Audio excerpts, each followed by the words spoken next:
Assalamualaikum warahmatullahi wabarakatuh. Pada hari ini kita belajar mata pelajaran pendidikan agama Islam.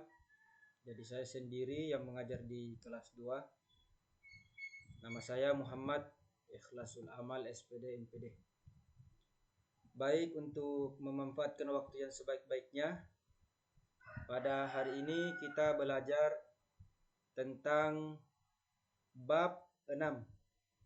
Membangun bangsa melalui perilaku taat, kompetisi dalam kebaikan dan etos kerja. Jadi ada beberapa tujuan yang harus kita capai dalam pembelajaran hari ini. Yang pertama, bagaimana kita sebagai siswa mampu taat, baik itu taat dalam aturan pemerintah, taat aturan pemimpin termasuk kepala sekolah, termasuk guru. Kemudian yang kedua adalah bagaimana kita berkompetisi atau berkompetisi dalam kebaikan. Kemudian yang ketiga adalah bagaimana etos kerja atau semangat dalam bekerja. Nah, apakah yang dimaksud dengan taat pada aturan? Di sini dijelaskan, taat memiliki arti tunduk, tidak berlaku curang atau setia. Aturan adalah tindakan atau perbuatan yang harus dijalankan.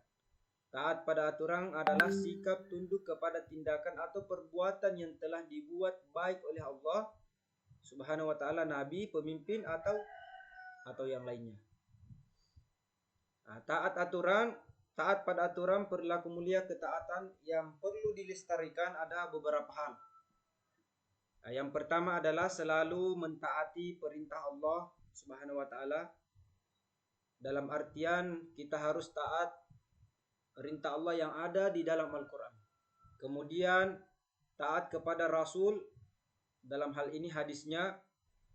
Kemudian meninggalkan larangannya baik di waktu lapang maupun di waktu yang sempit. Kemudian yang kedua adalah merasa menyesal dan takut apabila melakukan perilaku yang dilarang oleh Allah dan Rasulnya. Kemudian yang ketiga adalah mentaati dan menjunjung tinggi aturan-aturan yang telah disepakati baik di rumah, di sekolah maupun di lingkungan masyarakat. Tentu kita sebagai manusia, yang pertama harus betul-betul mentaati perintah Allah, perintah Rasulullah. Kemudian dalam lingkungan masyarakat ada namanya pemimpin. Kalau di kabupaten ada namanya bupati, harus betul-betul kita mentaati peraturannya. Kemudian di dalam masyarakat, di dalam keluarga juga ada, kita harus mentaati ibu kita harus mentaati bapak kita, di sekolah pun begitu. Kita harus mentaati aturan-aturan yang telah disepakati di sekolah. Termasuk juga perintah guru kepada siswanya harus betul-betul kita taati. Kemudian taat pada aturan, ada ayat di dalam Al-Quran, ya ayyuhalladzina amanu wa atiullaha wa atiur rasul wa ulil amri minkum fa in tanaza'tum fi syai'in farudduhu ila Allah war rasul in kuntum tu'minuna billahi wal yaumil akhir dzalika khairum wa ahsanu ta'wila. Artinya, wahai orang-orang yang beriman, taatilah Allah dan taati Rasul Muhammad SAW dan ulil amri, pemimpin di antara kamu. Kemudian jika kamu berbeda pendapat tentang sesuatu, maka kembalikanlah kepada Allah dan Rasulnya. Jika kamu beriman kepada Allah dan hari kemudian, yang demikian itu lebih utama dan lebih baik akibatnya. Surah An-Nisa ayat 59. Taat pada aturan, di sini ada beberapa, Al-Quran, hadis, ulil amri atau pemimpin. Al-Quran itu Allah, al-hadis itu Rasulullah, kemudian ulil amri itu adalah pemimpin. Kemudian pengertian ulil amri. Ulil amri ini maksudnya pemimpin, umara. Abu Ja'far menjelaskan bahwa pemimpin itu umara ahlul ilmi wal fikri. Artinya memiliki ilmu pengetahuan tentang fikih.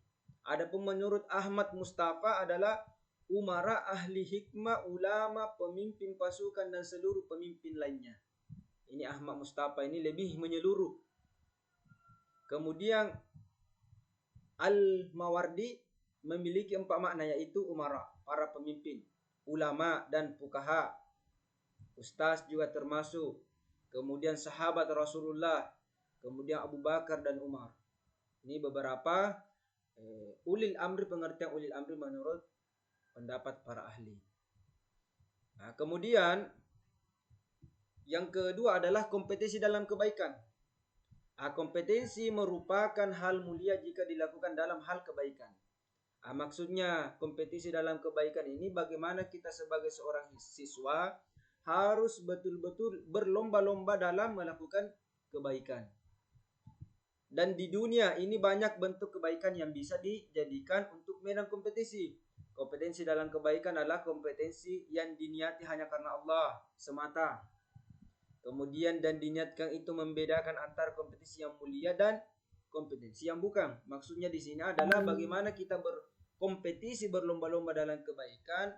Kebaikan maksudnya adalah sesuatu yang baik. Beribadah, berbakti kepada kedua orang tua, mentaati aturan juga termasuk berkompetisi dalam kebaikan. Kemudian kompetensi dalam kebaikan, perilaku mulia. Perilaku mulia yang harus mencerminkan kompetensi dalam kebaikan yang perlu kita lestarikan adalah yang pertama, meyakini bahwa hidup itu perjuangan. Dan di dalam perjuangan ada kompetisi. Kemudian yang kedua adalah berkolaborasi dalam melakukan kompetisi agar pekerjaan menjadi ringan, mudah dan hasilnya maksimal. Maksudnya di sini kita harus bekerja sama dalam melakukan kebaikan-kebaikan. Kemudian yang ketiga adalah dalam berkolaborasi semuanya hanya diniatkan untuk ibadah, semata-mata mengharap ridha Allah Subhanahu wa taala. Kemudian ayat tentang kompetisi dalam kebaikan. Bismillahirrahmanirrahim. Wa anzalna ilaikal kitaba musaddiqan bil haqqi musaddiqan lima baina yadayhi minal kitabi wa muhaiminan alaihi fahkum bainahum bima anzalallahu wa la tattabi ahwa'ahum amma ja'aka minal haqq likulli ja'alna minkum sir'atan wa minhajan walau sya'allahu laja'alakum ummatan wahidah walakin la liyabluwakum fima atakum fastabiqul khairat ilallahi marji'ukum jami'an fayunabbi'ukum bima kuntum fihi takhtalifun. Artinya,